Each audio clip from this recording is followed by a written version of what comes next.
The unjust trial and execution of James Halligan and Dominic Daly, a travesty of justice, Northampton, Massachusetts, 1806.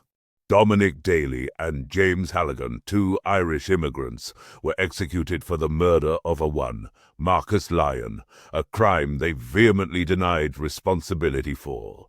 It is a story that shows how prejudice and a flawed legal system can lead to irreversible injustice. These two fellas, Dominic and James' names were cleared in 1984, nearly 200 years later. This case shows how, at times, justice can be miscarried when it is fueled by ethnic and religious intolerance. In November 1805, Marcus Lyon's body was found near Springfield, Massachusetts. Lyon had been traveling from Boston en route to New York when he was ambushed, robbed, and brutally killed. Suspicion quickly fell on two Irish immigrants who were traveling the same way, having just arrived from Ireland. This was an era with heavy anti-Catholic and anti-Irish sentiment, which Daly and Halligan were likely playing a role in their immediate arrests. The evidence presented was flimsy at best. The prosecution's key testimony came from a 13-year-old boy, Laertes Fuller, who claimed to have seen strangers in the area where Lyon's body was found. His testimony failed to identify Daly or Halligan. His testimony also failed to provide any proof linking Daly and Halligan to the crime. Furthermore, the legal assistance provided the accused was perhaps an act of sabotage, being assigned to James and Dominic just 2 days before trial.